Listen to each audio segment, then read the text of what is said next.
Hello everyone, study हमारे साथ channel पर आपका स्वागत है। मैं हूं देविंदर सिंह। आप किसी भी कम्पिटिटिव एग्ज़ाम की बात कर लो, चाहे कोई वनडे एग्ज़ाम है या फिर आप CDS, state, PCS, CLAT, NDA या फिर आप यूपीएससी की किसी भी कम्पिटिटिव एग्ज़ाम में बैठने जा रहे हैं या फिर आप यूजीसी नेट हिस्ट्री की बात कर लो, असर्शन और रीज़न की फॉर्म में अर्थात कथन और कारण की फॉर्म में हर कम्पिटिटिव एग्ज़ाम में क्वेश्चन पूछे ही जाते हैं। अभी एक प्रश्न हमारे सामने आ जाता है, सभी बच्चे ये प्रश्न पूछते हैं कि इन सारे प्रश्नों को करना कैसे है। बहुत बड़ा सवाल रहता है हर किसी के दिमाग में, ठीक है।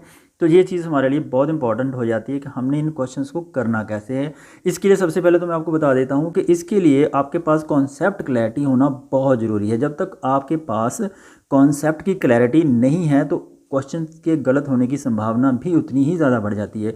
तो यूजीसी नेट हिस्ट्री के हर सेक्शन में, जैसे कि प्राचीन भारत हो, मध्यकालीन भारत की बात करें या फिर आप मॉडर्न इंडियन हिस्ट्री की ही बात कर लो, तो 3 से 4 क्वेश्चंस इसी फॉर्म में आते हैं। इस वीडियो में हम इन तीनों सेक्शन से पूछे गए, जैसे प्राचीन भारतीय इतिहास हो, मध्यकालीन भारत हो या फिर आधुनिक भारत हो, उसमें से हमने इन प्रश्नों को लिया है। लगभग हमने सारे फैक्ट्स को शामिल किया है इस वीडियो में। मैं चाहूँगा कि आप वीडियो को पूरा देखिए, लास्ट तक देखिए।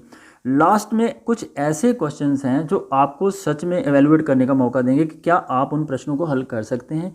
यदि आप उन प्रश्नों तक पहुंच जाते हैं, कर लेते हैं सभी प्रश्नों को, डेफिनेटली आपको यूजीसी नेट क्वालिफाई करने की बात तो छोड़ो, आपको जेआरएफ के लिए भी कोई नहीं रोक सकता, ठीक है।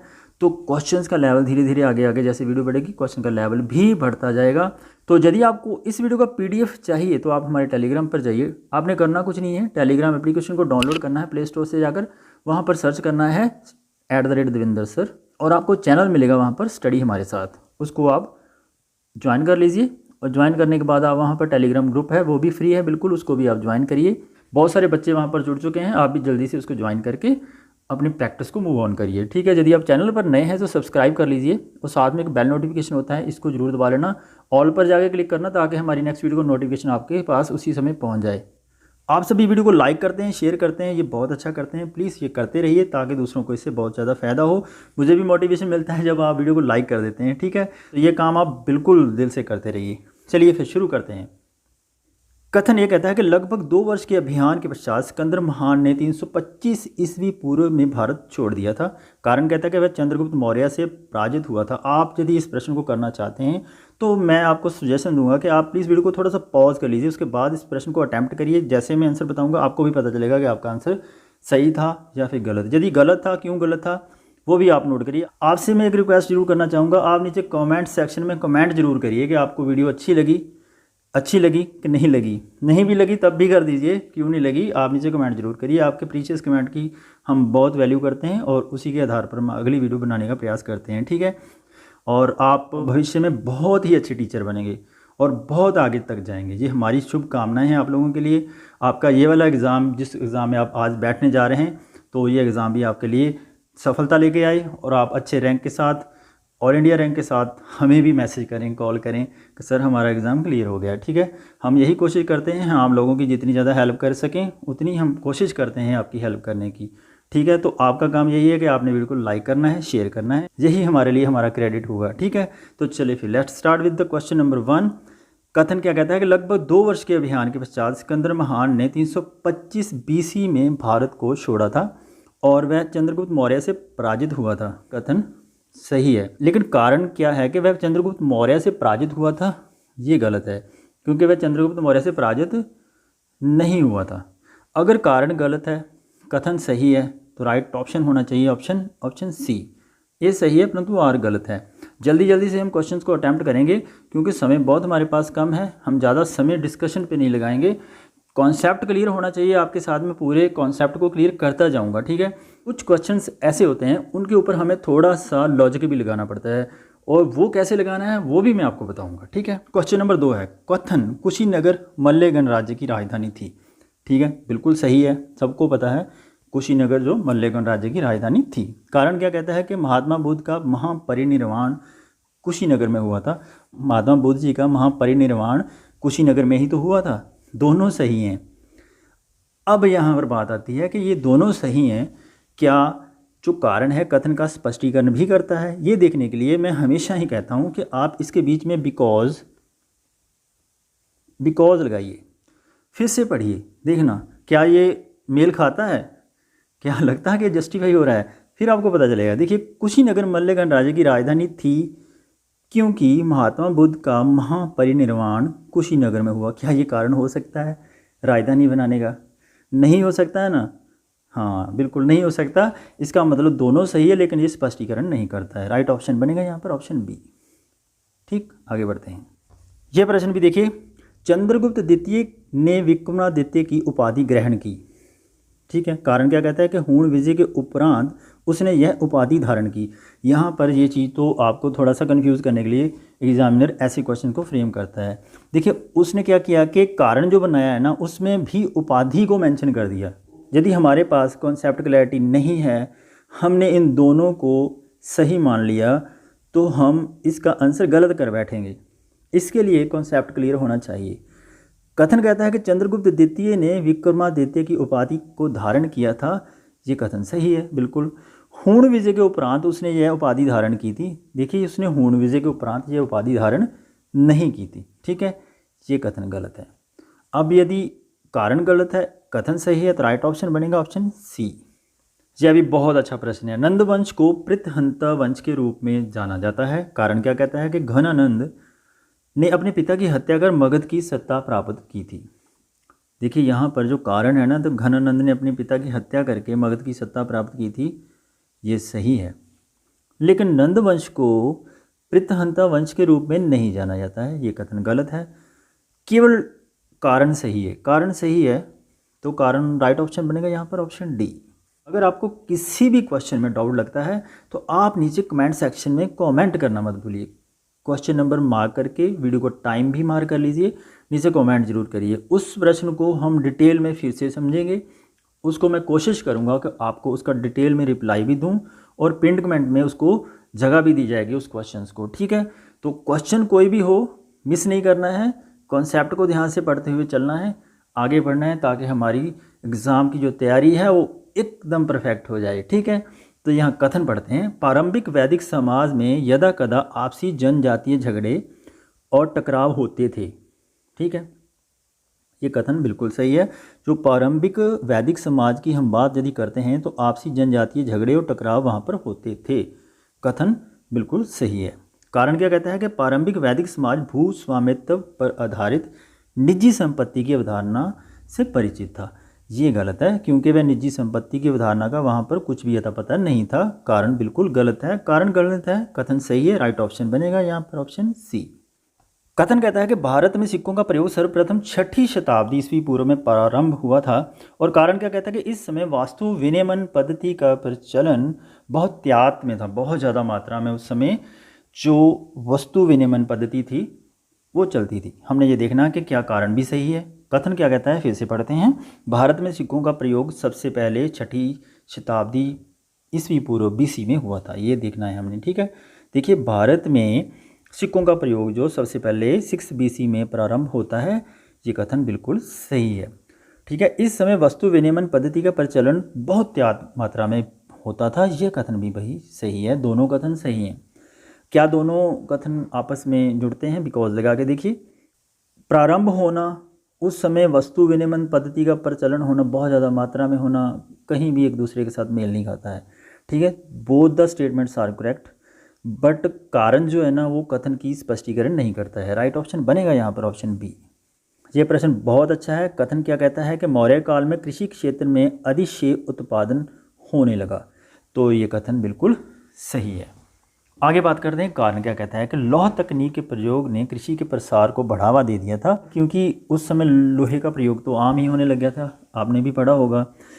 और यहाँ पर ये देखने वाली बात है, क्या ये स्पष्टीकरण भी करता है कि नहीं करता है? ध्यान से पढ़िएगा। मौर्य काल में कृषि क्षेत्र में अधिशेष उत्पादन होने लगा था, क्योंकि लौह तकनीक के प्रयोग ने कृषि के प्रसार को बढ़ावा दिया। अब यहाँ पर ये बात सोचने वाली है। क्वेश्चन को आप वीडियो को पॉज कर लीजिए, फिर सोचिए क्या ये वाकया में सही है। इसको यदि हम बिकॉज लगाते हैं तो स्पष्टीकरण करता है, हमें लगता है कि ये इसका बिल्कुल स्पष्टीकरण कर रहा है, क्योंकि मौर्य काल में जो खेतीबाड़ी बहुत ज़्यादा एरिया में होने लगी थी, क्या उसका ये कारण था? लौह तकनीक के प्रयोग ने कृषि के प्रसार को बढ़ावा दिया था। हाँ, डेफिनेटली हो सकता है ये कारण, बिल्कुल हो सकता है। अगर हम इसको बिल्कुल मान के चलते हैं कि ये हो सकता है, तो हमारा आंसर होना चाहिए ऑप्शन ए। ठीक है, लेकिन आपको मैं इसके आगे बढ़ के हम सोचना हमें पड़ेगा। जब भी आपको लगे, आप मेरी एक बात ध्यान से नोट करिएगा, जब भी आपको लगे कि ये कथन भी सही है, कारण भी सही है और कारण जो इसकी स्पष्टीकरण भी करता है, तो ब्लाइंडली उसको ए पे टिक करके मत जाइएगा। एक सेकंड के लिए आप फिर से रिवर्स होइए, सोचिए, क्या लौह तकनीक के प्रयोग ने ही कृषि प्रसार को बढ़ावा दिया था? क्या इसके अलावा और भी कोई कारण थे? अगर आपको ये पता चल जाता है कि इसके अलावा और भी कोई कारण हो सकते हैं एग्रीकल्चर रिफॉर्म्स में, जैसे मान लीजिए वहाँ पर बहुत ज़्यादा बारिश होने लगी, खेती जो भूमि थी वो उपजाऊ होगी, उसमें यूज़ करने वाले बीजों का भी उसमें इस्तेमाल होने लग गया था, बहुत सारी ऐसी चीज़ें थी, बहुत सारी और भी टेक्निक आ गई थी, जिस कारण जो कृषि क्षेत्र था उसमें बहुत ज़्यादा उत्पादन होने लगा था। केवल एकमात्र ये कारण नहीं हो सकता लौह तकनीक के प्रयोग में, आपको इस बात को तो समझेंगे, इससे ज़्यादा भी कारण हो सकते हैं। यदि आपको ये पता चल जाए कि एक से ज़्यादा कारण हैं, तो कभी भी क्वेश्चन में ए को टिक करके मत जाना, क्योंकि ए गलत हो जाएगा। वहाँ पर एक से यदि ज़्यादा कारण है तो वो स्पष्टीकरण नहीं करेगा। ये चीज़ आपने देखनी है, थोड़ा लॉजिक लगाना है, थोड़ा बिल्कुल अपने आप को कॉन्सेंट्रेट करके क्वेश्चंस को पढ़ना है, फिर आगे बढ़ना है। याद रखिएगा, एक से यदि ज़्यादा उसमें कारण होते हैं तो वो कभी भी उसका स्पष्टीकरण नहीं हो सकता। ठीक है, यदि एक ही कारण आपको लगता है कि केवल एकमात्र कारण है, तो आप ए के साथ जाइए, बिल्कुल आपका आंसर गलत नहीं होगा। यहाँ पर इस प्रश्न का उत्तर होगा ऑप्शन बी। आगे बढ़ते हैं। सिंधु सभ्यता के निवासी मृत्यु के पश्चात भी कुछ बातों में विश्वास करते थे। कारण क्या कहता है कि हड़प्पा के उत्खनन में कुछ कब्रों में आभूषण और श्रृंगार की वस्तुएं पाई गई हैं। सिंधु सभ्यता के निवासी मृत्यु के पश्चात भी कुछ बातों में विश्वास रखते थे। बहुत ऐसी कब्रें मिली हैं जहां से आपको पता होगा कि कुत्ते को भी इंसान के साथ दफनाया गया था, इंसान के साथ कुछ ऐसे बर्तन भी वहाँ पर मिले हैं जिनको साथ में दफना दिया जाता है, ताकि आने वाले अगले जन्म में जा कर के, क्योंकि वो अगले जन्म में भी विश्वास रखते थे। तो ये चीज़ें देखना कि कारण क्या कहता है कि हड़प्पा के उत्खनन में कुछ कब्रों में आभूषण और श्रृंगार की वस्तुएं पाई गई थी। ये भी आपने पढ़ा ही है, बिल्कुल दोनों कथन सही है, केवल यही कारण है। इसी कारण सिंधु सभ्यता के निवासी मृत्यु के पश्चात भी कुछ बातों में विश्वास रखते थे, बिल्कुल सही है। राइट ऑप्शन बनेगा यहाँ पर ऑप्शन ए। देखा ना, इस प्रश्न में आपके पिछले डाउट को भी क्लियर कर दिया है। आगे बढ़ते हैं। गुप्त और गुप्त उत्तर काल में नई जातियों का अब उदय और प्रसार हुआ। ठीक है, आपने देखना है कि यहाँ पर गुप्त काल में और गुप्त काल के बाद की जो नई जातियाँ थी उनका उदय होता है और प्रसार भी होता है। ठीक है, ये बिल्कुल सही है, बिल्कुल सही कथन है। कारण क्या कहता है कि इस काल में किसी व्यक्ति की सामाजिक स्थिति का निर्धारण केवल वर्ण से ही नहीं अपितु भू संपत्ति से भी होता था। ये भी सही है। ठीक है, दोनों सही हैं, लेकिन यहाँ पर तो स्पष्ट है कि ये इसकी व्याख्या नहीं करता है। ठीक है, तो राइट ऑप्शन बनेगा यहाँ पर ऑप्शन बी। आधुनिक उत्तर प्रदेश को गुप्त शासकों का वास्तविक साम्राज्य माना जाता है। बिल्कुल सही है, बहुत ही इंपॉर्टेंट फैक्ट भी है। कई बार रिसेंटली आपने देखा होगा जो हमारे पॉलिटिशियंस हैं वो भी कभी कभी ऐसी स्टेटमेंट्स को यूज़ करते हैं। जो इतिहासकार हैं वो तो करते ही हैं, लेकिन अभी जो नया ट्रेंड चल रहा है कि जो हमारे पॉलिटिशियंस हैं वो जब भी कभी कैंपेन पे जाते हैं, जैसे इलेक्शंस कैंपेन होती हैं, कुछ और भी होता है, तो वहाँ पर अपने आप को गुप्त शासकों के वंशज ही बताते हैं। ठीक है, तो आधुनिक उत्तर प्रदेश को भी गुप्त शासकों का वास्तविक साम्राज्य माना जाता है। ये भी कथन सही है। कारण क्या कहता है कि यहाँ से प्रारंभिक गुप्त शासकों के सिक्के और लेख पाए गए हैं। ठीक है, ये भी कारण इसका बिल्कुल सही है और यही कारण है। ठीक है, आधुनिक उत्तर प्रदेश को गुप्त शासकों का वास्तविक साम्राज्य माना जाता है। ये कथन कारण आपस में बिल्कुल मेल खाते हैं और ए और आर दोनों सही है और आर ए की सही व्याख्या भी करता है। राइट ऑप्शन बनेगा यहाँ पर ऑप्शन ए। क्वेश्चंस को थोड़ा सा ध्यान से पढ़िए। कथन कहता है कि राजेंद्र चोल ने भारत के बाहर दक्षिणी पूर्वी राज्यों पर भी विजय प्राप्त की। बिल्कुल सही है कि राजेंद्र चोल ने भारत के बाहर दक्षिणी पूर्वी राज्यों पर भी विजय प्राप्त की थी। ठीक है, आपको पता होगा उन्होंने श्रीलंका तक काफ़ी ज़्यादा एरिया कवर कर लिया था। उसके पास एक शक्तिशाली और दक्ष नौसेना थी। बिल्कुल सही है, दोनों सही हैं और एक दूसरे का स्पष्टीकरण भी करता है। मात्र केवल एक ही कारण था, उसके पास बहुत बड़ी नौसेना थी। ठीक है, उसी के दम पर उसने दक्षिण पूर्वी राज्यों पर विजय प्राप्त की थी। ए और आर दोनों सही है, आर ए की सही व्याख्या भी करता है। तो कुषाणों ने उत्तर और उत्तर पश्चिमी भारत में सर्वाधिक कांस्य सिक्के जारी किए। ठीक है, कुषाणों का पता है हमने, कुषाण शासकों ने सबसे ज़्यादा कांस्य के, सोने के और उसके बाद उन्होंने चांदी के सबसे ज़्यादा तो कुषाणों ने सोने के ही सिक्के जारी किए थे। यहाँ पर जो क्वेश्चन में स्टेटमेंट ने दिया ना, उत्तर और उत्तर पश्चिमी भारत में सबसे ज़्यादा कांसे के सिक्के जारी किए थे, ये कथन बिल्कुल सही है, क्योंकि इस एरिया में उन्होंने सबसे ज़्यादा कांसे के ही सिक्के जारी किए थे। कारण क्या कहता है कि कुषाण सोने के सिक्के ढालने की विधि से परिचित ही नहीं थे।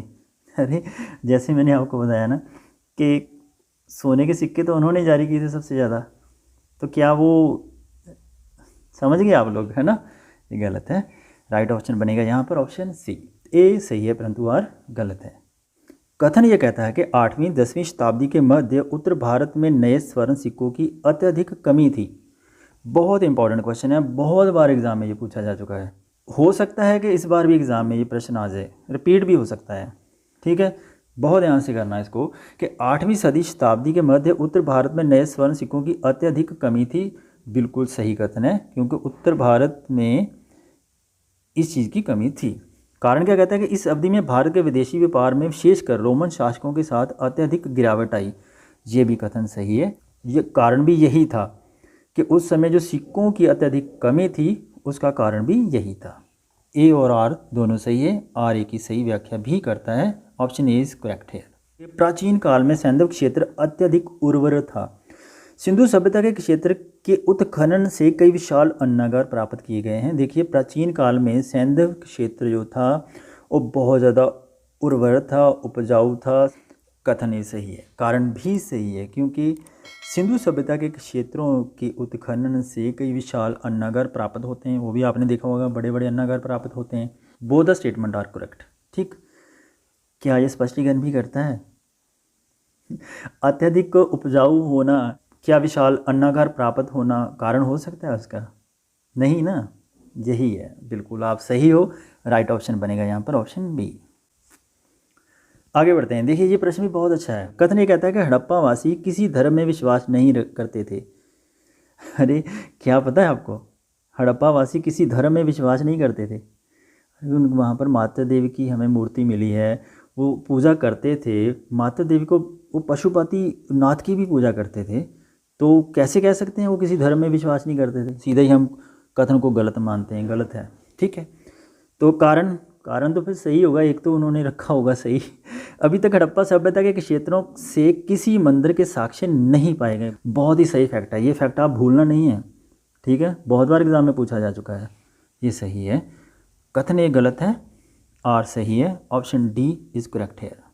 कथन ये कहता है कि गंगा की घाटी में कन्नौज अपनी सामरिक और भौगोलिक स्थिति के कारण अत्यंत शक्तिशाली बन गया।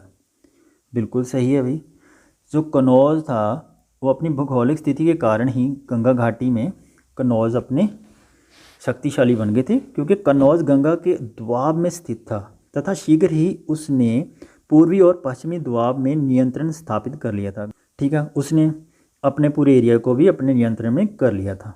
राइट, यहाँ पर दोनों स्टेटमेंट सही हैं और कारण इसकी व्याख्या भी करता है। राइट ऑप्शन बनेगा ऑप्शन ए। देखिए यहाँ तक का जो क्वेश्चन है ये प्राचीन भारतीय इतिहास से चल रहे हैं। धीरे धीरे धीरे जैसे वीडियो आगे बढ़ेगी ना, तो क्वेश्चन भी आपको मध्यकालीन भारत में चले जाएंगे, फिर आप आधुनिक भारत में चले जाएंगे, उसके बाद मॉडर्न इंडियन हिस्ट्री से, उसके पश्चात तो वह क्वेश्चन जो आपको सच में ज्ञान कराएंगे आपकी नॉलेज का। ठीक है, चलिए आगे बढ़ते हैं। क्वेश्चन ये कहता है कि मृदभांड भूभागीय और पुरातात्विक वर्गीकरण के महत्वपूर्ण साधन हैं। ठीक है, बिल्कुल सही है भाई, जो मृदभांड हैं वो भूभागीय और पुरातात्विक वर्गीकरण का एक ही तो साधन है हमारे पास, उन्हीं से तो पता चलता है। बिल्कुल सही कथन है। कारण क्या कहता है कि मृदभांडों की सहायता से विभिन्न संस्कृतियों की पहचान की गई है। बिल्कुल सही है, क्योंकि मृदभांड ही हमें बताते हैं कि कौन कौन सी संस्कृति कब कब रहा करती थी। Both the statement are true. क्या ये स्पष्टीकरण भी करता है? बिल्कुल, इसमें यदि हम बिकॉज लगाएंगे तो आपको पता चलेगा कि ये स्पष्टीकरण भी करता है। मृदभांड भूभागीय और पुरातात्विक वर्गीकरण के महत्वपूर्ण साधन हैं, क्योंकि मृदभांडों की सहायता से विभिन्न संस्कृतियों की पहचान की गई है। बिल्कुल सही है, राइट ऑप्शन है यहाँ पर ऑप्शन ए। मैं हमेशा ही कहता हूँ कि बुद्धिज्म और जैनिज्म से क्वेश्चन हर कॉम्पिटिटिव एग्जाम में पूछे जाते हैं। यूजीसी नेट में तो खास तौर पर ये पूछे ही जाते हैं, किसी भी फॉर्म में ले लो, चाहे उनके वो कौन से क्षेत्र में पैदा हुए, महात्मा बुद्ध जी कहाँ पैदा हुए, जैनिज्म का प्रसार कहाँ पर था, कौन सी भाषा में वे प्रचार करते थे, इनसे संबंधित क्वेश्चन यूजीसी अक्सर पूछता है। तो ये चीज़ें आपको नोट करके जाना ही चाहिए। ठीक है, और यहाँ पर कथन कहता है कि जैन धर्म उतनी तेज़ी से नहीं फैला जितनी तेज़ी से बौद्ध धर्म फैला था।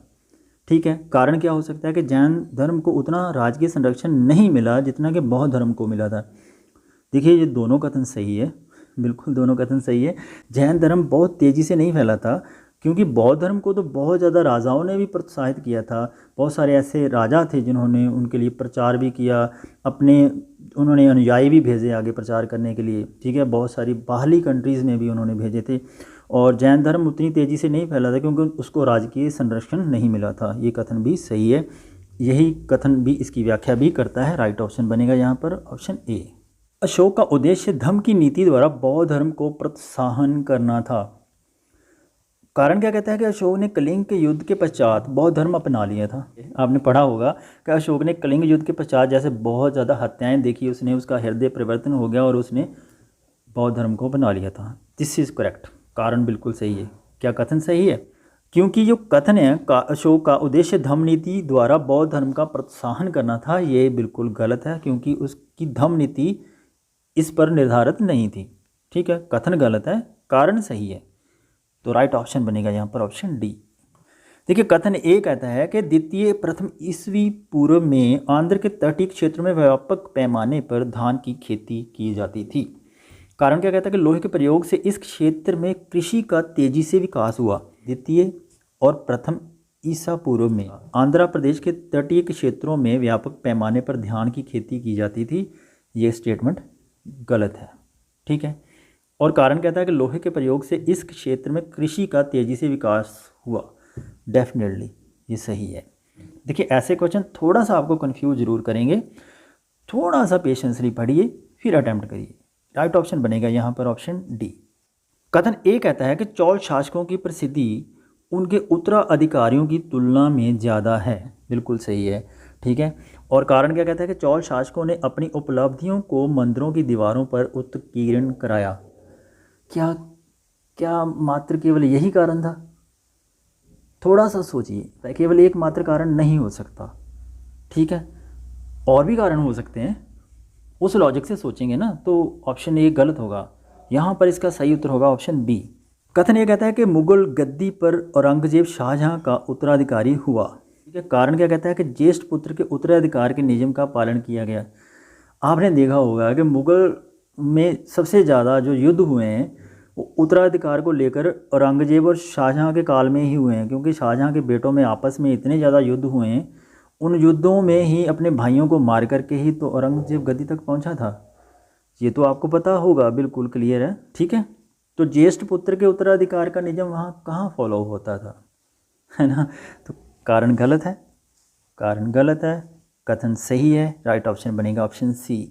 सम्राट अकबर ने 1581 में विशाल सेना सहित अफगानिस्तान की ओर कूच किया। बिल्कुल सही कथन है। 1581 में उसने बहुत सारी सेना लेकर के अकबर ने अफगानिस्तान की तरफ कूच कर दिया था। वे मध्य एशिया में अपने पैतृक देश फरगना को वापस प्राप्त करने के लिए अग्रसर थे। नहीं भाई, ये कारण गलत है। ए सही है। राइट ऑप्शन बनेगा यहाँ पर ऑप्शन सी। कथन ये कहता है कि सलूबा नरसिंह ने प्राचीन राजवंश को समाप्त कर राजवंशी पदवी ग्रहण की। तो कारण क्या कहता है कि वे राज्य को और अधिक पतन तथा विघटन से बचाना चाहता थी। ठीक है, देखिए जो सुलवा नरसिंह थे उन्होंने प्राचीन राजवंश को समाप्त कर राजवंशी पदवी ग्रहण की थी। ये कथन बिल्कुल सही कथन है भाई, ये तो स्टेटमेंट सही है। कारण ये नहीं है कि वे राज्य को अधिक पतन तथा विघटन से बचाना चाहते थे, ये स्टेटमेंट गलत है। तो केवल ये सही है, आर गलत है। राइट ऑप्शन बनेगा यहाँ पर ऑप्शन सी। यहाँ पर दोनों स्टेटमेंट को ध्यान से पढ़िए। कथन ये कहता है कि मुगल शासन के हताश के पश्चात भारत में मराठे सर्वाधिक सामर्थ्य देशीय शक्ति के रूप में उभर कर सामने आए। जैसे जैसे मुगल शासन पतन की तरफ जा रहा था, मराठों ने तो कुछ ऐसे मुगल बादशाह थे जिनको गद्दी पर बैठाने का काम भी किया था। ठीक है, स्टेटमेंट ए सही है, कथन ए सही है। यह कारण क्या कहता है कि संयुक्त भारत देश की स्पष्ट संकल्पना सर्वप्रथम मराठों ने ही की थी। नहीं भाई, ऐसा कुछ नहीं किया था, वे तो अपना अस्तित्व बनाने के चक्कर में लगे रहे। तो यहाँ पर कारण गलत है। तो ए सही है, ए सही है, आर गलत है। राइट ऑप्शन बनेगा यहाँ पर सी। बहुत अच्छा प्रश्न है, वेरी इंपॉर्टेंट। इस प्रश्न को यदि आप ध्यान से करेंगे तो तभी सही होगा। ठीक है। दिल्ली सल्तनत के आरंभ होने से पहले उत्तर भारत में नगरीय अर्थव्यवस्था हताश की स्थिति में थी। मतलब यह हुआ कि बिल्कुल जो नगरीय अर्थव्यवस्था थी वो ख़त्म होने की कगार पर थी। बिल्कुल सही है, बिल्कुल सही है, आपने भी पढ़ा होगा। ठीक। कारण क्या कहता है कि इस काल में व्यापार बहुत निम्न अवस्था में था। बिल्कुल सही है भाई, क्योंकि उस काल में जो व्यापार था वो बहुत ही निम्न व्यवस्था में था। Both the statement are true. क्या ये स्पष्टीकरण भी करता है? बिल्कुल करता है भाई। A is the right option here. कथन ये कहता है कि कृष्णदेव राय का पुर्तगालियों के साथ दोस्ताना संबंध था। बिल्कुल सही है, संबंध तो था उनका। कारण क्या कहता है कि कृष्णदेव राय विदेशियों की काफ़ी इज्जत करता था। ये भी सही है भाई, ये भी सही है, क्योंकि उसके जितने भी विदेशों के साथ संबंध थे कृष्णदेव राय के बारे में यदि हम पढ़ते हैं तो बहुत अच्छे थे। Both the statement are true. क्या ये स्पष्टीकरण भी करता है? यस, बिल्कुल, ये इसका स्पष्टीकरण भी करता है। राइट ऑप्शन बनेगा यहाँ पर ऑप्शन ए। कथन ये कहता है कि औरंगजेब के काल में मथुरा और आगरा के आसपास के जाटों ने विद्रोह किया। औरंगजेब के काल में मथुरा के आसपास, आगरा के आसपास तो जाट जो थे उन्होंने विद्रोह किया था। बिल्कुल सही है। और मथुरा का मुग़ल फौजदार अब्दुल नबी वहाँ के किसानों पर अत्याचार करता था। यह भी कथन सही है। Both the statement are true. और ये कारण भी इसका यही है, क्योंकि जो मथुरा का मुग़ल फौजदार था अब्दुल नबी वहाँ के किसानों पर अत्याचार भी करता था। इसी कारण औरंगजेब के काल में मथुरा और आगरा के आसपास जाटों ने विद्रोह किया था। ऐसे क्वेश्चन आसान हैं, दोनों स्टेटमेंट पता है तो राइट ऑप्शन बनेगा यहाँ पर ऑप्शन ए। यहाँ पर कथन ये कहता है कि महमूद गजनवी ने अपने आक्रमणों के दौरान मंदिरों और मंदिर नगरों को निशाना बनाया था।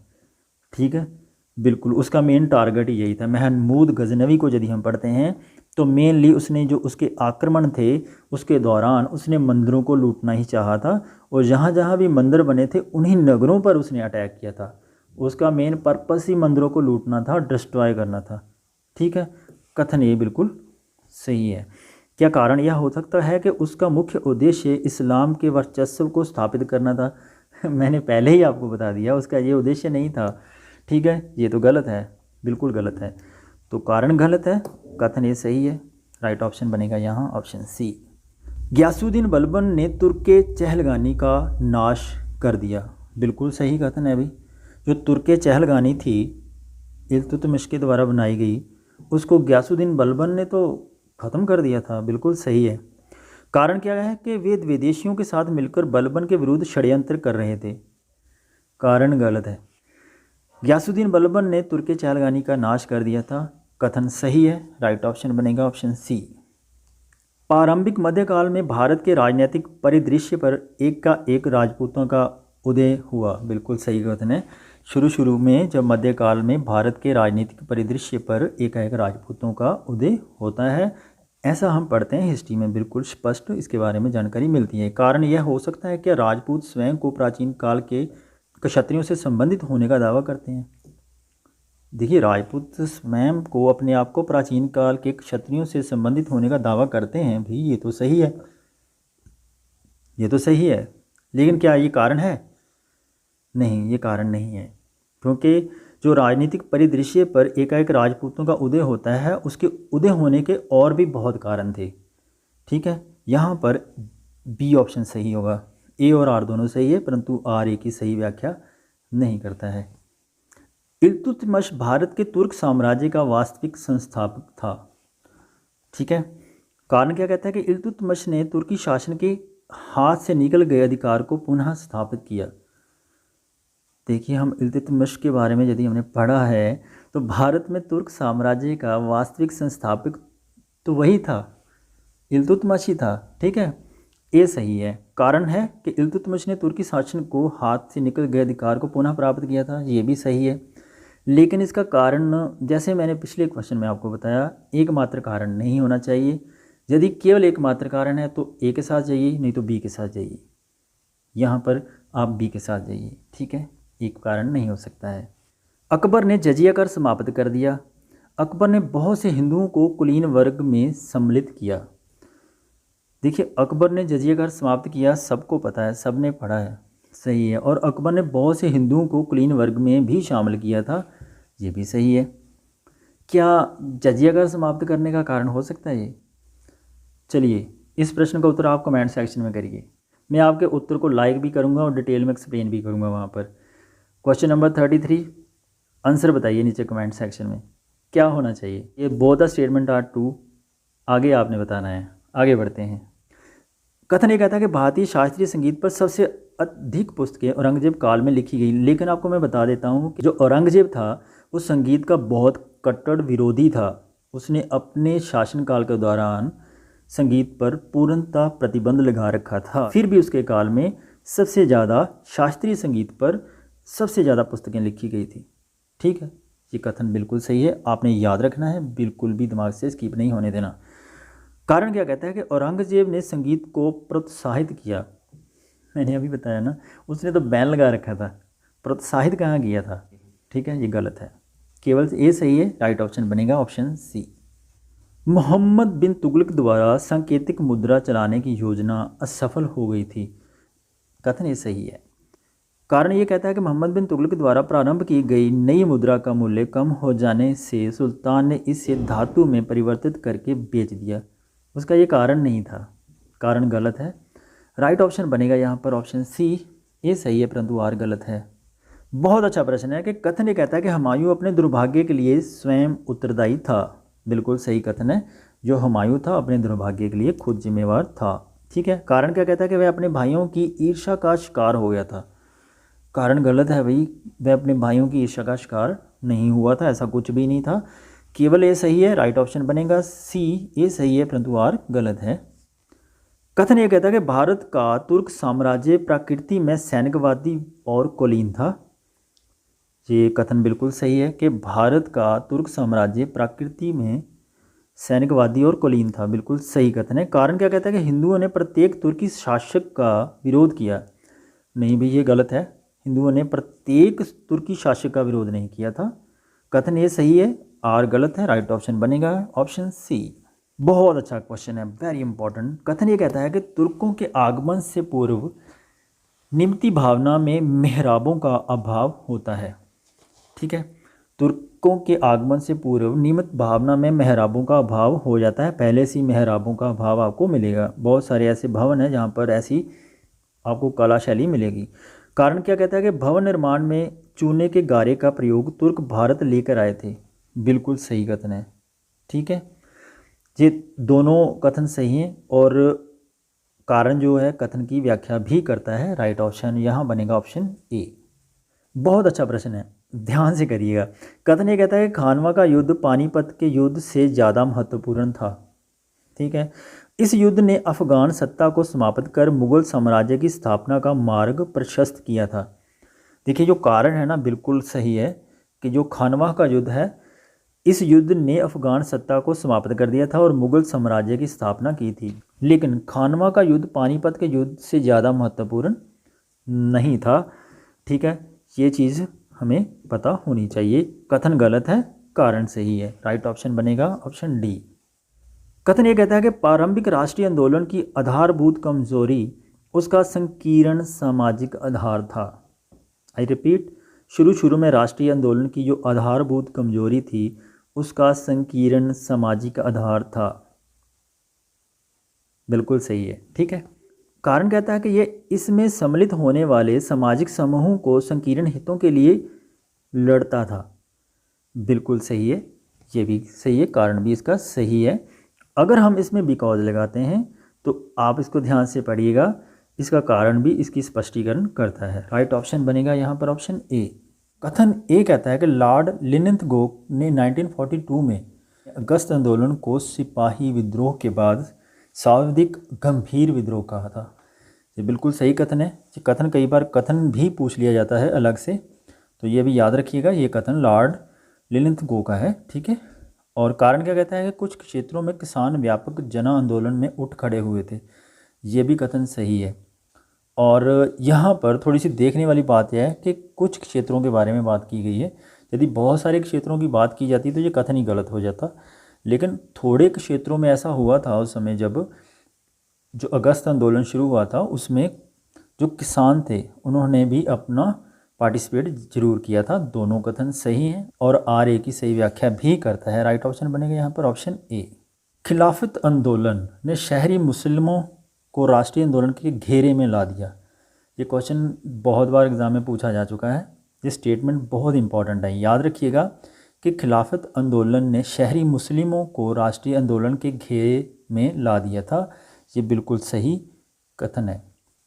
आगे कारण कहता है कि राष्ट्रीय और खिलाफत दोनों आंदोलनों में साम्राज्यवाद विरोधी एक प्रबल तत्व था। देखिए ये UPSC और UGC में बहुत बार क्वेश्चन पूछा जा चुका है, ध्यान से करिएगा। इसका सही उत्तर होना चाहिए क्योंकि ये भी कथन सही है, कारण भी इसका सही है और कारण कथन की व्याख्या भी करता है। राइट ऑप्शन बनेगा यहाँ पर ऑप्शन A। कथन ये कहता है कि 1905 में बंगाल के विभाजन से भारतीय स्वतंत्रता आंदोलन में नरमपंथियों की भूमिका समाप्त हो गई। कारण क्या कहता है कि भारतीय राष्ट्रीय कांग्रेस के सूरत अधिवेशन ने गर्मपंथियों और नरमपंथियों से पृथक कर दिया। देखिए जो सूरत अधिवेशन था उसमें तो दोनों को उन्होंने अलग कर दिया था, पृथक कर दिया था। ये बात तो सही है, कारण बिल्कुल सही है। अभी हम यहाँ पर सोचते हैं कि 1905 में बंगाल के विभाजन से भारतीय स्वतंत्रता आंदोलन में नरमपंथियों की जो भूमिका थी क्या वो समाप्त हो गई थी वहाँ पर? ये चीज़ तो हमें सोचना होगा ना। ये कथन गलत है क्योंकि वहाँ पर उनकी जो भूमिका है वो समाप्त नहीं होती थी, वहाँ से तो शुरू होती है एक्चुअली। वहाँ पर तो उनका आपस में कॉन्ट्रडिक्शन पैदा हो जाता है, तो कथन ये गलत है। ठीक है, केवल R सही है, R सही है। राइट ऑप्शन बनेगा यहाँ पर ऑप्शन D। ठीक है, आगे बढ़ते हैं। कथन ये कहता है क्रिप्स प्रस्तावों को कांग्रेस ने अस्वीकृत कर दिया था और कारण क्या कहता है कि क्रिप्स मिशन में केवल श्वेत लोग ही सम्मिलित थे। मैंने पहले भी आपको क्वेश्चंस करते समय ये चीज़ समझाई है कि जब भी पढ़ें आपको क्वेश्चंस को ध्यान से पढ़ें। अगर आपको दोनों स्टेटमेंट सही लगती हैं तो उसके बाद क्या सोचना है। यहाँ पर देखिए क्रिप्स प्रस्तावों को कांग्रेस ने अस्वीकार कर दिया था, ये कथन सही है और कारण यह है कि क्रिप्स मिशन में केवल श्वेत लोग ही शामिल थे, ये भी सही है। जो क्रिप्स मिशन था उसमें केवल गोरे लोग ही शामिल थे। क्या कांग्रेस ने उसको अस्वीकार किया था केवल यही कारण था? यह चीज़ सोचने वाली है। यहाँ पर उसके और भी कारण थे, ठीक है, कारण और भी थे, केवल यही कारण नहीं था। तो दोनों कथन सही है लेकिन कारण जो है कथन की स्पष्टीकरण नहीं करता है। राइट ऑप्शन बनेगा यहाँ पर ऑप्शन B। कथन ये कहता है कि गांधी जी ने 1922 में असहयोग आंदोलन को रोक दिया था। देखिए बिल्कुल सही बात है। 1922 में जैसे ही चौरा चौरी कांड होता है तो गांधी जी ने तो असहयोग आंदोलन को रोक दिया था, बिल्कुल सही है। और कारण क्या है कि चौरा चौरी में हुई हिंसा उनके आंदोलन को रोक देने का कारण बनी। जैसे मैंने अभी आपको कहा है ना, कारण ही ये था। तो इसमें तो कोई दो राय हो ही नहीं सकती कि इसका आंसर ये नहीं होगा। ठीक है, आगे बढ़ते हैं।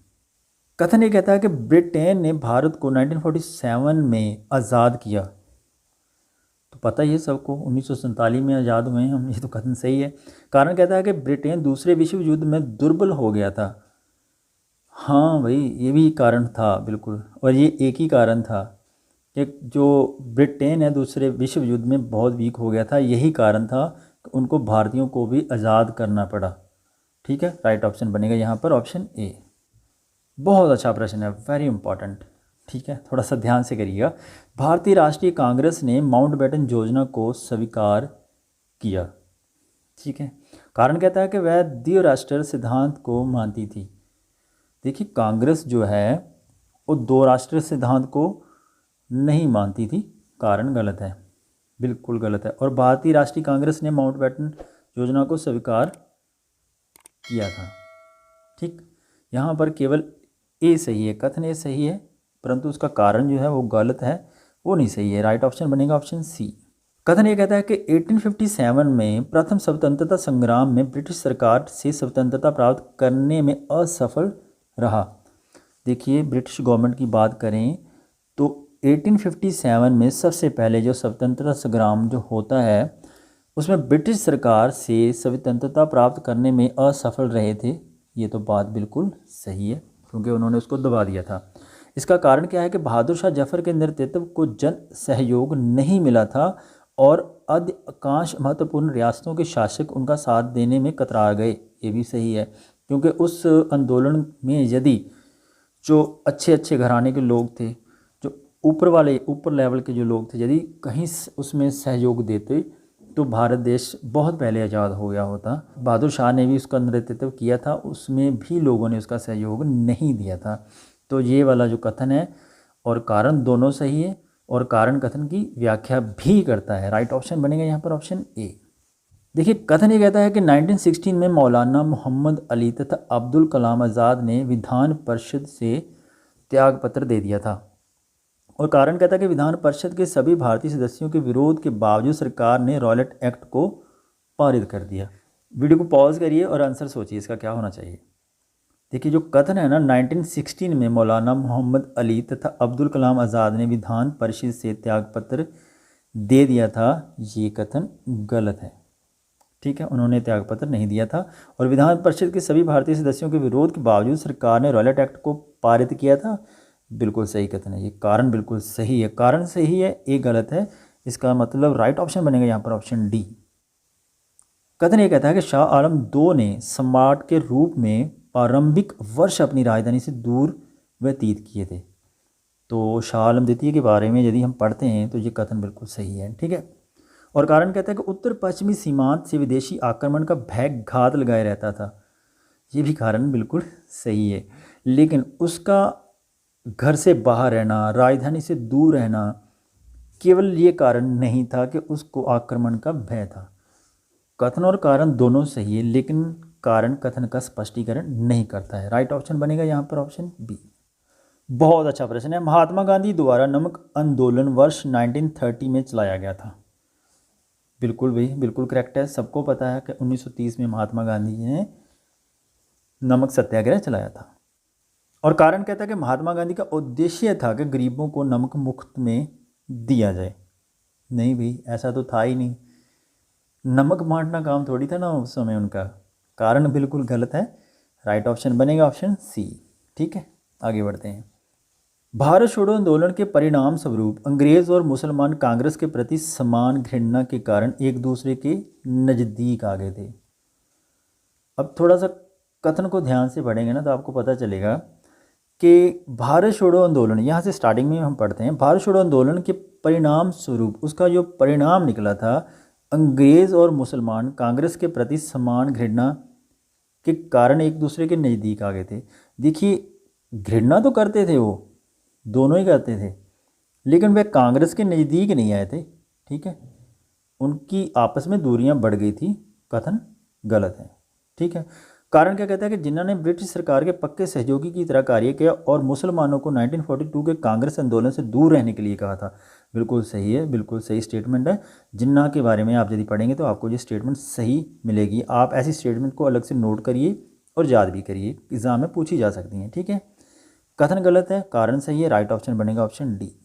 बहुत अच्छा प्रश्न है। कथन ये कहता है कि द्वितीय कार्यकाल में सुभाष चंद्र बोस ने भारतीय राष्ट्रीय कांग्रेस के अध्यक्ष पद से त्यागपत्र दे दिया था। बिल्कुल सही कथन है, क्योंकि जो दूसरा कार्यकाल था उनका, उन्होंने उससे त्यागपत्र दे दिया था। और कारण क्या कहता है कि गांधी जी को अहिंसा पर आधारित आंदोलन के वह विरुद्ध हो गए थे। देखिए, कारण भी सही है। जो गांधी जी की अहिंसा पर आधारित आंदोलन था ना, उसके वो विरुद्ध थे। वो कहते हैं कि हमें हाथ जोड़ने की आवश्यकता नहीं अंग्रेज़ों के सामने, तो जो काम लेना है हम पे ले सकते हैं, बल के आधार पर भी ले सकते हैं। उनकी जो आइडियोलॉजी थी सुभाष चंद्र बोस की, वो अलग थी, तो इस कारण उन्होंने उसके आंदोलन का विरोध किया। दोनों सही हैं, कारण और कथन। लेकिन उनके दूसरे कार्यकाल के दौरान सुभाष चंद्र बोस ने जो राष्ट्रीय कांग्रेस अध्यक्ष पद से इस्तीफा दिया था, उसका केवल एकमात्र यही कारण नहीं था। ठीक है, यहाँ पर ऑप्शन बी करेक्ट होगा, ए नहीं होगा। राइट, आगे बढ़ते हैं। मोहम्मद अली जिन्ना ने कैबिनेट मिशन योजना को स्वीकार नहीं किया था। बिल्कुल सही कथन है भी, मोहम्मद अली जिन्ना ने कैबिनेट मिशन जो योजना थी उसको स्वीकार नहीं किया था। कारण क्या कहता है कि इस योजना में राज्यों को स्वायत्तता का प्रावधान था। बिल्कुल सही है, वहाँ पर राज्यों की स्वायत्तता का भी प्रावधान था। दोनों कथन सही है, लेकिन जैसे मैंने पिछले क्वेश्चन में आपको बताया ना, केवल एकमात्र कारण नहीं था, इसलिए ये इसका स्पष्टीकरण नहीं करता है। राइट ऑप्शन यहाँ पर है ऑप्शन बी। बहुत अच्छा प्रश्न है, वेरी इंपॉर्टेंट। भारत छोड़ो आंदोलन को लोगों को जागरूक करने और साहस दिलाने में सफलता मिली। देखिए ये बहुत बड़ी उस समय की उपलब्धि मैं कहूँगा कि जब भारत छोड़ो आंदोलन शुरू किया गया था उस समय लोगों में जो चेतना बढ़ गई थी ना, वो उनको साहस दिलाने का बहुत बड़ा काम किया था उन्होंने कि हम आज़ादी लेकर रहेंगे। ये तो काम बिल्कुल सही था, कथन सही है। उसका कारण क्या कहता है कि करो या मरो का नारा लोगों के मन में प्रवेश कर गया था। बिल्कुल सही है, एक छोटा सा स्लोगन दे दिया उन्होंने, करो या फिर मरो, जोश भर दिया था उन्होंने उस समय। एकमात्र यही कारण था उनके साहस में वृद्धि लाने का। तो कारण भी सही है और स्पष्टीकरण भी करता है। Option A is correct here. बहुत अच्छा प्रश्न है। कथन ये कहता है कि भारत छोड़ो आंदोलन भारतीय राष्ट्रीय आंदोलन की पराकाष्ठा को प्रदर्शित करता है। ठीक है, बिल्कुल सही है भाई। भारत छोड़ो आंदोलन तो है ही पराकाष्ठा को प्रदर्शित करने वाला आंदोलन था, बहुत बड़ा आंदोलन था। कारण क्या है कि इस आंदोलन ने यह सुनिश्चित कर दिया कि अब सत्ता का हस्तांतरण सिर्फ समय की बात है। तो बिल्कुल सही है, ये आंदोलन ने ये भी सुनिश्चित कर ही दिया था। तो कारण भी यही है। ठीक है, कारण वो स्पष्टीकरण भी करता है। राइट ऑप्शन है ऑप्शन ए।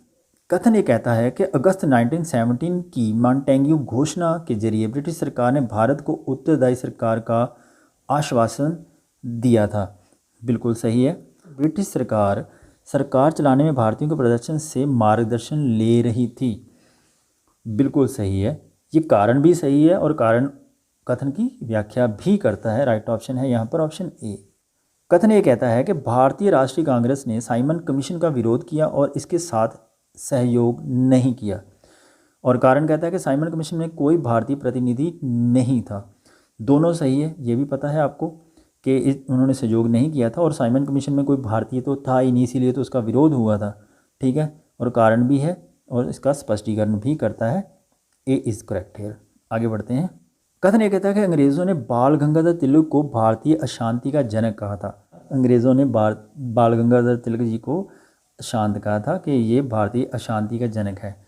बहुत बार इस स्टेटमेंट से संबंधित क्वेश्चन पूछे गए हैं, कई बार मिलान के लिए भी पूछ लिए जाते हैं। तो आगे कारण कहता है कि बाल गंगाधर तिलक प्रथम राष्ट्रवादी थे जिन्होंने स्वतंत्रता को अपना जन्मसिद्ध अधिकार कहा था। बिल्कुल सही कथन है और कारण भी बिल्कुल सही है। यहाँ पर बाल गंगाधर तिलक जी को राष्ट्रवादी तो थे, वो उनको स्वतंत्रता जरूरी थी लगती। ठीक है, उन्होंने उसके लिए अपना जन्मसिद्ध अधिकार भी कहा था, लेकिन भारतीय अशांति का जनक इस कारण उनको नहीं कहा जा सकता। ठीक है, कथन और कारण दोनों सही है, तो कारण यहाँ पर कथन की व्याख्या नहीं करता है। राइट ऑप्शन बनेगा यहाँ पर ऑप्शन बी। बहुत अच्छा प्रश्न है। कांग्रेस ने अपने लाहौर अधिवेशन में पूर्ण स्वतंत्रता को अपना लक्ष्य घोषित किया था। बिल्कुल सही कथन है कि जो 1929 में जो लाहौर अधिवेशन होता है वहाँ पर पूर्ण स्वतंत्रता को अपना लक्ष्य घोषित करते हैं कांग्रेस में। और कारण कहता है कि लाहौर अधिवेशन की अध्यक्षता जवाहरलाल नेहरू ने की थी। बिल्कुल सही है भाई, दोनों कथन सही हैं। और अध्यक्षता करना और लक्ष्य को पूर्ण स्वतंत्रता का घोषित करना ये कारण नहीं था। ठीक है, और भी बहुत कारण थे, तो अंग्रेज़ों के साथ तो लोहा लेना था ना। तो राइट ऑप्शन बनेगा यहाँ पर ऑप्शन बी। कथन ये कहता है कि जनरल डायर के आदेश से 1919 में अमृतसर के जलियांवाला बाग में सैकड़ों निहत्थे लोगों को पुलिस ने गोलियों से भून दिया। बिल्कुल सही कथन है भाई, ये काम 13 अप्रैल 1919 को हुआ था। जलियांवाला बाग कांड के नाम से जाना जाता है। और कारण कहता है कि ये लोग अपने नेताओं सैफुद्दीन किचलू और सत्यपाल की गिरफ्तारी के विरोध में बाग में इकट्ठे हो गए थे। तो कारण भी सही है, लेकिन यहाँ पर हमने देखना है कि क्या यही कारण था, तभी हम फाइनल आंसर तक पहुँच सकते हैं। ठीक है, दोनों सही हैं, लेकिन आपको मैं ये बता दूँ कि जो जलियांवाला बाग का कांड हुआ था वहाँ पर लोगों को पुलिस ने गोलियों से मार तो दिया था। ठीक है, लेकिन वहाँ पर मारने का जो कारण था वो केवल यही नहीं था, और भी बहुत सारे कारण थे जिनका वहाँ पर जिनकी वजह से वहाँ पर पुलिस ने उनके ऊपर कार्रवाई की थी। तो यहाँ केवल ऑप्शन बी बनेगा राइट ऑप्शन यहाँ पर सही। आगे बढ़ते हैं। 1857 का विद्रोह अंग्रेजी सत्ता को उखाड़ फेंकने का भारतीयों का प्रथम महान प्रयास था। बिल्कुल सही है, क्योंकि 1857 का जो विद्रोह था उसी विद्रोह के बाद लोगों में ये चीज़ धीरे धीरे करके डेवलप होती गई कि भाई हमें अंग्रेज़ों को यहाँ से भगाना ही भगाना है। ठीक है, और इसका कारण क्या यही था, जिन सैनिकों ने विद्रोह किया वे राष्ट्रवादी भावनाओं से ओतप्रोत थे। अरे नहीं नहीं नहीं नहीं, राष्ट्रवादी भावनाओं से ओतप्रोत नहीं थे। इस विद्रोह का कारण चर्बी वाले कारतूस थे, उसको उससे इस्तेमाल कर रहे थे वो अपनी गन और राइफल्स में। इसी कारण जो सैनिक थे उनमें आक्रोश पैदा हो गया और उन्होंने विद्रोह कर दिया था। और वह राष्ट्रवादी भावनाओं से ओतप्रोत थे, ये तो नहीं था ना, कारण गलत है, ये सही है। राइट ऑप्शन है यहाँ पर सी। कथन ये कहता है कि एनी बेसेंट ने होम रूल लीग की स्थापना की थी। बिल्कुल सही है, होम रूल लीग की स्थापना एनी बेसेंट जी ने ही की थी। कारण क्या कहता है कि वह भारतीय श्रमिक आंदोलन से प्रभावित थी। नहीं नहीं नहीं नहीं नहीं नहीं, मजदूरों के आंदोलन से वह प्रभावित नहीं थी, कारण गलत है यहाँ पर। कथन सही है, राइट ऑप्शन है यहाँ पर ऑप्शन सी। बहुत अच्छा प्रश्न है। कथन ये कहता है कि द्वितीय विश्व युद्ध के उपरांत भारतीयों के प्रति ब्रिटिश सरकार की नीतियों में परिवर्तन आया। बिल्कुल, दूसरा जब विश्व युद्ध होता है उसके बाद तो ब्रिटिश गवर्नमेंट का बिल्कुल बिहेवियर चेंज हो जाता है, ये कथन सही है। कारण कहता है कि इस युद्ध में ब्रिटेन दुर्बल हो गया तथा वहाँ की सरकार बदल चुकी थी। बिल्कुल, कारण भी यही है, उनकी नीतियों को चेंज करने का कारण भी यही है। राइट ऑप्शन है यहाँ पर ऑप्शन ए। कथन ये कहता है कि ब्रिटेन के प्रधानमंत्री रैमजे मैकडोनाल्ड ने सांप्रदायिक निर्णय की घोषणा की। बिल्कुल की थी। कारण कहता है कि यह निर्णय अंग्रेज़ों की बांटो और राज करो की नीति का ही एक रूप था। बिल्कुल सही कथन है और कारण भी सही है। ये सांप्रदायिक निर्णय की घोषणा करने के पीछे उनका जो मकसद था वो भी यही था। राइट ऑप्शन है यहाँ पर ऑप्शन ए। सी राजगोपालाचारी ने कांग्रेस और मुस्लिम लीग के मध्य परस्पर सहयोग के लिए एक फॉर्मूला तैयार किया था। बिल्कुल किया था। जब सी राजगोपालाचारी जी थे, जब देश को बांटने की बात हुई तो उन्होंने एक फॉर्मूला तैयार किया था।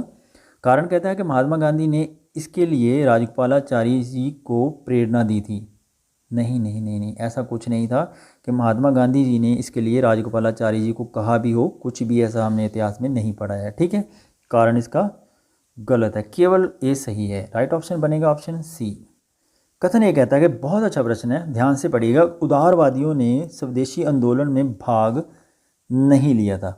जब भी नहीं आ जाए इसको थोड़ा सा अंडरलाइन जरूर करिए, तभी आपको थोड़ा सा कॉन्सेप्ट ध्यान में रहेगा, नहीं तो स्किप हो जाती है बात दिमाग से। कारण ये कहता है कि स्वदेशी के मुद्दे पर उदारवादियों और उग्रवादियों के विचार अलग अलग थे। देखिए, ये तो चीज़ सही है कि स्वदेशी मुद्दे पर उदारवादियों और उग्रवादियों के विचार अलग अलग थे, कारण बिल्कुल सही है। अगर हम उदारवादियों के स्वदेशी आंदोलन में भाग लेने की बात करें तो यहाँ पर जो कथन में पूछा गया ना कि उन्होंने भाग नहीं लिया था, तो ऐसा नहीं था, उन्होंने भाग तो लिया था। यहाँ पर ये कथन गलत है, कथन गलत है, केवल कारण सही है। राइट ऑप्शन बनेगा ऑप्शन डी। 1930 के दशक के अंतिम वर्षों में देशी रियासतों के प्रति कांग्रेस की नीति में बदलाव आया था। जी बिल्कुल सही है। और कारण क्या है कि इसका कारण देशी रियासतों के प्रति अपनाई जा रही अंग्रेज़ों की नीतियाँ थी। नहीं नहीं नहीं नहीं नहीं, ऐसा कुछ नहीं था कि इसका कारण ये होगा, कारण गलत है, बिल्कुल पूर्णतः कारण गलत है, केवल कथन सही है। राइट ऑप्शन है यहाँ पर ऑप्शन सी। कथन ये कहता है कि प्लासी के युद्ध में रॉबर्ट क्लाइव ने सिराजुद्दौला को परास्त कर दिया था। बिल्कुल सही है भाई, प्लासी का युद्ध में सिराजुद्दौला को तो क्लाइव ने हरा दिया था, ये कथन सही। कारण कहता है कि क्लाइव की सेना और उसके द्वारा अपनाई गई रणनीति सिराजुद्दौला से ज़्यादा अच्छी थी। क्या लगता है कारण क्या होना चाहिए, कारण सही है क्या? नहीं, कारण यहाँ पर गलत है, केवल ये सही है। राइट ऑप्शन बनेगा यहाँ पर ऑप्शन सी। यह प्रश्न बहुत अच्छा है, बार बार एग्जाम में ये प्रश्न पूछा जा चुका है कि 18वीं शताब्दी के प्रारंभ होते ही फ्रांसीसी ईस्ट इंडिया कंपनी का पतन प्रारंभ हो गया था।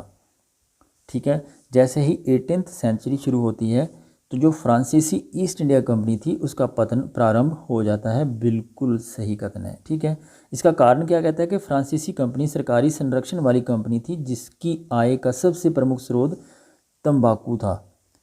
बिल्कुल सही है भी, उनका जो आय का प्रमुख स्रोत था वो तंबाकू था, बिल्कुल कारण सही है। लेकिन पतन के कारण केवल एक नहीं हो सकता, आप ये याद रखना। ऐसे कभी कभी कुछ कीवर्ड्स आ जाते हैं तो इसको भी थोड़ा सा ध्यान रखना। जैसे यहाँ पतन आ गया है, पतन किसी भी चीज़ का होता है, किसी एक कारण के कारण नहीं होता है। मैं दावे के साथ कह सकता हूँ यदि आप इस एंगल से सोचेंगे तो आपका कभी भी क्वेश्चन गलत नहीं होगा। ठीक है, ऐसे कुछ कीवर्ड्स होते हैं, उनको आप पढ़ते समय अंडरलाइन जरूर करिएगा, तभी आपका क्वेश्चन बिल्कुल सही होगा। इस प्रश्न का सही उत्तर है ऑप्शन बी। मैंने कहा था ना, जैसे जैसे वीडियो आगे बढ़ेगी क्वेश्चन का लेवल भी बढ़ता जाएगा, टफ होते जाएंगे। अभी देखना है कि आपके क्वेश्चन ठीक होते हैं कि नहीं ठीक होते हैं। चलिए अटैम्प्ट करते हैं मेरे साथ, ठीक है। नीचे दो वक्तव्य दिए गए हैं, एक को अभिकथन ए और दूसरे को उसका कारण आर कहा गया है। अभिकथन ये कहता है कि निषाद जो मूलतः आदिवासी थे, बौद्ध मतवालिंबियों के लिए अछूत थे, ठीक है। कारण क्या कहता है कि यह आरंभिक ब्राह्मणीय विधि निर्माताओं की मनोवृत्ति से समय रखता है। देखिए आपको मैं बता दूं, ये प्रीवियस ईयर में पूछा गया क्वेश्चन है। अभिकथन गलत है, ठीक है। निषाद जो मूलतः आदिवासी थे, बौद्ध मतवालिंबियों के लिए अछूत नहीं थे। और इसका कारण क्या है कि ये आरंभिक ब्राह्मणीय विधि निर्माताओं की मनोवृत्ति से साम्य रखते थे। ये भी कथन गलत है, कारण भी गलत है, दोनों गलत हैं, ठीक है। राइट ऑप्शन बनेगा यहाँ पर ऑप्शन सी। ए और आर दोनों सही नहीं है। आगे बढ़ते हैं।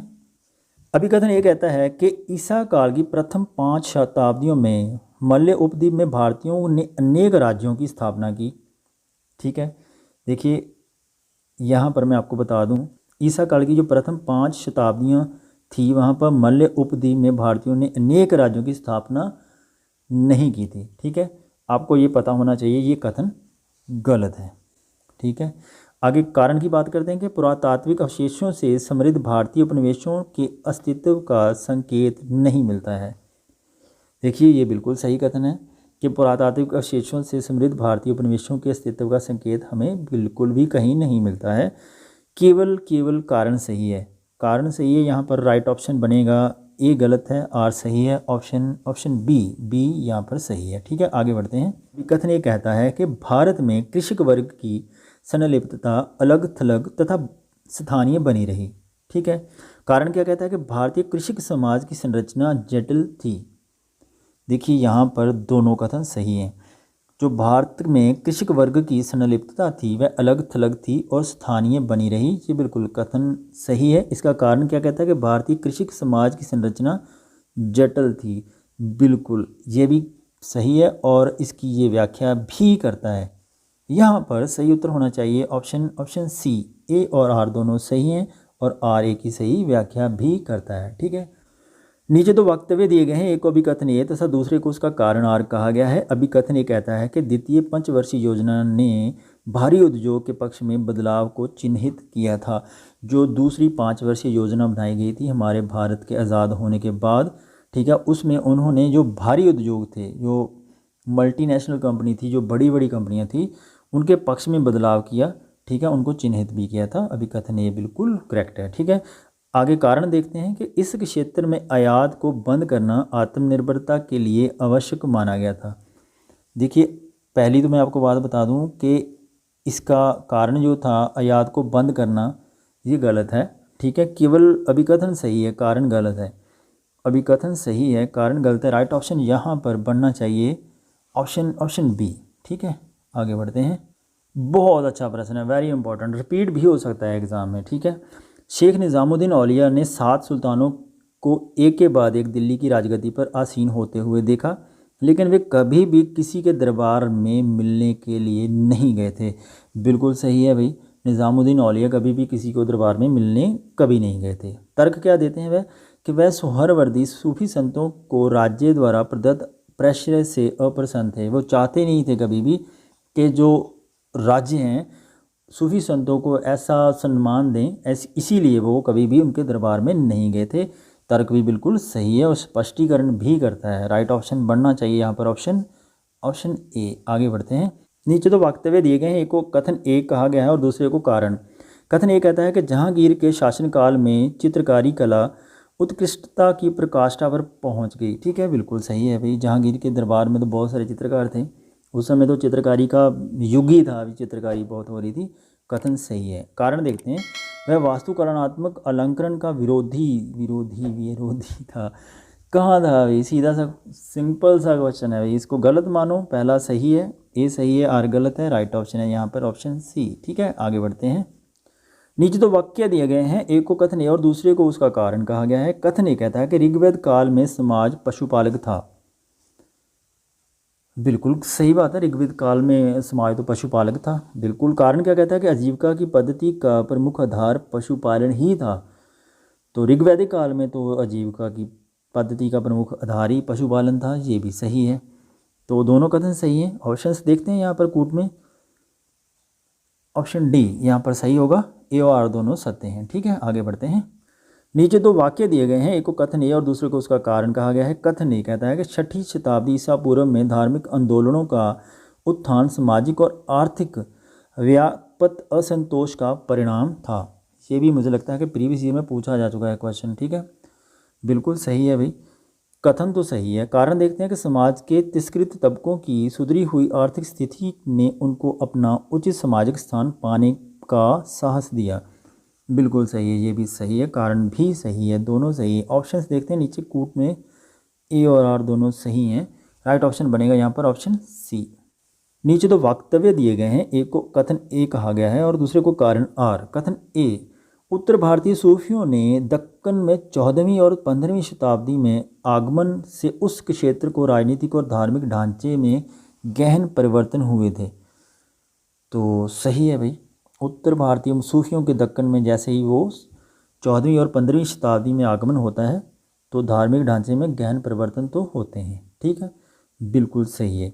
और आगे कारण देखते हैं कि वे लोग दक्कन पठार में खलजी और पारंपरिक तुगलक आक्रमणों को उचित ठहराने के लिए दक्कन आए। अरे नहीं नहीं नहीं नहीं नहीं, ये गलत है भाई। कारण गलत है, केवल कथन सही है। राइट ऑप्शन यहाँ पर बनना चाहिए ऑप्शन ए सही है, आर गलत है, ऑप्शन सी। ठीक है, नीचे तो कथन दिए गए हैं जिनमें से प्रथम को अभिकथन ए और दूसरे को तर्क कहा गया है। अभिकथन ये कहता है कि अकबर ने अपने शासन के 24वें वर्ष में दहशाला की घोषणा की थी। अकबर के यदि कार्यकाल के बारे में हम पढ़ते हैं तो उसने अपनी जो शासन के 24 वर्ष थे उसमें उसने दहशाला पद्धति की घोषणा की थी। ये कथन अभिकथन इज़ वेरी राइट, करेक्ट है भाई। और तर्क क्या कहता है कि मुगल साम्राज्य में परिचालित अन्य समस्त भू राजस्व निर्धारण पद्धतियों को अकबर ने समाप्त कर दिया था। अभी ये देखिए, यदि यहाँ पर कुछ को समाप्त किया होता ना तो मान लिया जाता। यहाँ पर उसने कहा है कि पूरे सारे समाप्त कर दिए थे, ऐसा कुछ भी नहीं किया था उसने। ये कथनी गलत, तर्क जो दे रहा है वो गलत है। ठीक है, केवल अभिकथन सही है। ये सही है, आर गलत है। राइट ऑप्शन है यहाँ पर ऑप्शन सी। अभिकथन ये कहता है कि वैदिक दर्शन में सर्वहिताय सर्व सुखाय की अवधारणा सफल मानव जाति के कल्याणार्थ थी। ठीक है, तर्क क्या कहता है कि इसका उद्देश्य सकल मानव जाति की भलाई के लिए कार्य करना था। ठीक है, वीडियो को पॉज करिए, फिर सोचिए इसका आंसर क्या होना चाहिए।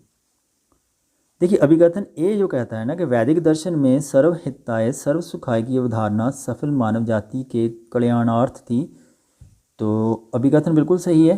तर्क क्या कहता है कि इसका उद्देश्य सफल मानव जाति की भलाई के लिए कार्य करना था, ये भी सही है। अब कूट में देखते हैं क्या आंसर होना चाहिए। ए और आर दोनों सही हैं यहीं। बिल्कुल बिल्कुल, A is the right answer of this question. आगे बढ़ते हैं। नीचे तो कथन दिए जा रहे हैं जिनमें से पहला अभिकथन ए होगा और दूसरा उसका तर्क आर होगा। अभिकथन ये कहता है कि बौद्ध धर्म में बहुजन हिताय बहुजन सुखाय की अवधारणा में लोगों में बहुत संख्या कल्याण की कामना है। क्वेश्चन को थोड़ा सा एग्जामिनर चेंज करता है। इसका उद्देश्य लोगों की बहुत संख्या की समस्याओं को मिटाना है। ठीक है, जैसे ही पिछले क्वेश्चन में मैंने आपको बताया कि दोनों सही हैं। ठीक है, और राइट ऑप्शन बनेगा यहाँ पर ऑप्शन सी। वीडियो को पॉज करके आंसर सोचिए इसका। नीचे दो कथन दिए जा रहे हैं, इनमें से पहला अभिकथन ए होगा, दूसरा उसका कथन तर्क आर होगा। अभिकथन ये कहता है कि कुषाण काल पुरातन भारतीय इतिहास का स्वर्ण युग है। क्या हो सकता है? तर्क कहता है कि इस काल के अंतर्गत सर्वपक्षीय उन्नति हुई। देखिए, इस काल के अंतर्गत सर्वपक्षीय उन्नति हुई। कारण तो बिल्कुल सही है कि जो कुषाण काल था उसके दौरान बहुत सारे डेवलपमेंट के काम हुए, हमने ये पढ़ा है। ठीक है, अभिकथन कहता है कि कुषाण काल पुरातन भारतीय इतिहास का स्वर्ण युग है। देखिए, यदि हम किसी स्वर्ण युग की बात करते हैं वो है गुप्त काल। ठीक है, कुषाण काल भारतीय इतिहास में स्वर्ण युग कहीं भी नहीं हमें पढ़ने को मिलता। अभिकथन गलत है, केवल तर्क सही है। अभिकथन गलत है, तर्क सही है, तो राइट ऑप्शन बनना चाहिए यहाँ पर ऑप्शन बी। ठीक है, आर सही है परंतु ए गलत है।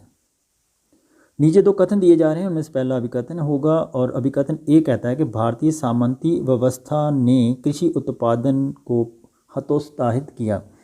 भारतीय सामंती व्यवस्था के कारण जो कृषि जो उत्पादन था उसका डाउनफॉल तो हुआ, ये बात तो सही है, ठीक है। लेकिन हमने यहाँ पर देखना है कि आगे तर्क क्या इसकी स्पष्टीकरण भी करता है, ठीक है। सामंती व्यवस्था इसकी विरोधी थी, नहीं भाई वो विरोधी नहीं थी, ठीक है। तर्क इसका गलत है, केवल ए सही है परंतु आर गलत है। राइट ऑप्शन बनेगा यहाँ पर ऑप्शन ए। नीचे दो कथन दिए जा रहे हैं, इनमें से पहला अभिकथन ए होगा, दूसरा कारण उसका आर होगा। अभिकथन ए कहता है कि पुलकेशिन द्वितीय ने हर्षवर्धन को हराया था। बहुत इंपॉर्टेंट कथन है, बिल्कुल हराया था, सबको पता है। वह उत्तरी भारत में अपने राज्य का विस्तार करना चाहता था, लेकिन इसका जो कारण है ना वो गलत है, ठीक है। कारण यह नहीं था उसका, ऑप्शन ए सही होना चाहिए, यहाँ पर ए सही है परंतु आर गलत है। नीचे दो वक्तव्य दिए गए हैं, एक को अभिकथन ए दूसरा कारण कहा गया है। अभिकथन ए कहता है कि सूफी व्यवस्था में चिश्ती सिलसिला का सर्वाधिक महत्वपूर्ण स्थान था। बिल्कुल सही है भाई, जो सूफी व्यवस्था है हम उसको देखते हैं कि चिश्ती सिलसिला का उस पर बहुत ज़्यादा इम्प्रेशन था, प्रभाव था, और उसका स्थान भी उसमें बहुत इम्पॉर्टेंट जगह रखता है। कारण क्या कहता है कि सिलसिला का प्रभाव क्षेत्र राजस्थान, पंजाब, बिहार, बंगाल, उड़ीसा और दक्कन में था। बिल्कुल सही है, इसका जो क्षेत्र है प्रभाव क्षेत्र वो इन सारी स्टेट में आपको देखने को मिलेगा। तो इतनी सारी स्टेट्स में यदि किसी सिलसिले का प्रभाव है तो उसका महत्वपूर्ण योगदान तो रहेगा ही, ठीक है। इस एंगल से इस प्रश्न को सोचना है, ठीक है। ए और आर दोनों सही है और आर ए की सही व्याख्या भी करता है। वीडियो को लाइक ज़रूर करिए, ये आप काम करते रहिए। आगे बढ़ते हैं, इस प्रश्न को थोड़ा सा पॉज करिए फिर सोचिए क्या होना चाहिए इसका आंसर। कथन ये कहता है कि 5 वर्ष के सीधे प्रशासन और प्रयोगों के पश्चात अकबर ने उत्तरी भारत की भूमि मनसबदारों को प्रदान कर दी। कारण कहता है कि नई व्यवस्था से अकबर के खजाने में राजस्व की वृद्धि हुई। देखिए पहली तो बात यह है कि 5 वर्ष के सीधे प्रशासन के प्रयोगों के पश्चात अकबर ने उत्तरी भारत की जो भूमि थी वो मनसबदारों को प्रदान नहीं की थी, ठीक है। कथन गलत है।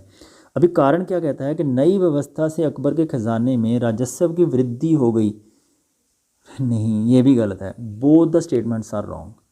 Right option is here option D, A and R दोनों गलत हैं, ठीक है। आगे बढ़ते हैं, इस प्रश्न को थोड़ा सा ध्यान से पढ़िएगा, ठीक है। इंपॉर्टेंट प्रश्न है, ऐसे प्रश्न रिपीट हो सकते हैं। कथन ये कहता है कि 1750 ईस्वी तक मराठा राज्य में पेशवा सर्वशक्तिमान हो गया था। देखिए ये बात तो आपको पता होना चाहिए कि मराठा राज्य जब पेशवा के अधीन था सर्वशक्तिमान हो गया था, ये कथन गलत है। यहाँ तो पहली स्टेटमेंट गलत है। कारण क्या कहता है कि पेशवाओं ने अपना मुख्यालय सतारा से पूना सीमांतरित कर दिया था। बिल्कुल सही कथन है, ये कारण बिल्कुल सही है इसका, ठीक है। तो केवल कारण सही है, ए गलत है। राइट ऑप्शन बनेगा यहाँ पर ऑप्शन सी। इस प्रश्न को भी करने के लिए आप थोड़ा सा वीडियो को पॉज करिए। नीचे दो कथन दिए गए हैं, एक को कथन ए और दूसरे को उसका कारण आर का नाम दिया गया है। कथन ये कहता है कि पाषाण युग में मानव विकास की गति बहुत ही धीमी थी, ठीक है। मानव विकास की जो गति है वो पाषाण युग में बहुत धीमी थी, बिल्कुल सही है, क्योंकि वहाँ पर तो धीरे धीरे करके मानव आगे बढ़ रहा था। कारण क्या कहता है कि प्राथमिक तौर पर क्योंकि मानव सीखने के आघात और प्रशिक्षण विधि पर निर्भर करते थे। नहीं, देखिए ये जो स्टेटमेंट है ना यहाँ पर जो कारण बता रखा है, ये कारण मुझे लगता है गलत है। आपका क्या राय है, आपको क्या लगता है ये कारण सही होना चाहिए, ठीक है। नीचे कमेंट सेक्शन में कमेंट करिए। यहाँ पर इस प्रश्न का सही उत्तर है ऑप्शन ए सही है परंतु आर गलत है। आगे बढ़ते हैं, नीचे तो कथन दिए गए हैं, एक को कथन ए और दूसरे को उसका कारण कहा गया है। कि कथन ए कहता है कि भारत में प्रथम शहरीकरण का 3री शताब्दी ईसा पूर्व के अंत में पतन हुआ। तो थोड़ा सा ध्यान से पढ़िए इस प्रश्न को, ठीक है। कारण कहता है कि यह मूलभूत रूप से जलवायु संबंधी स्थितियों में परिवर्तनों की वजह से हुआ। देखिए मूलभूत रूप से जलवायु संबंधी जो स्थितियां थी परिवर्तन तो उन्हीं की वजह से हुआ था, लेकिन यहाँ पर अंत में पतन नहीं होता है, यहाँ से तो शुरुआत होती है। कथन गलत है, ठीक है, केवल कारण सही है। राइट ऑप्शन यहाँ पर होना चाहिए ए गलत है, आर सही है, ऑप्शन बी सही होना चाहिए यहाँ पर। नीचे तो कथन दिए गए हैं, कथन ए और आर हमने इनको देखना है। कथन ए कहता है कि जात इंगित करता था कि मनसबदार के पास कितने सैनिक हैं। देखिए जात का तो कोई लेना देना नहीं था मनसबदार के सैनिकों के साथ में, ठीक है, कथन गलत है। सवार मुगल प्रशासन अधिक्रम में व्यक्तिगत हैसियत और पद इंगित करता है, कारण है ना, कारण भी गलत है। तो राइट ऑप्शन बनेगा यहाँ पर ऑप्शन डी, ए और आर दोनों गलत हैं। बहुत अच्छा क्वेश्चन है, वेरी इंपॉर्टेंट।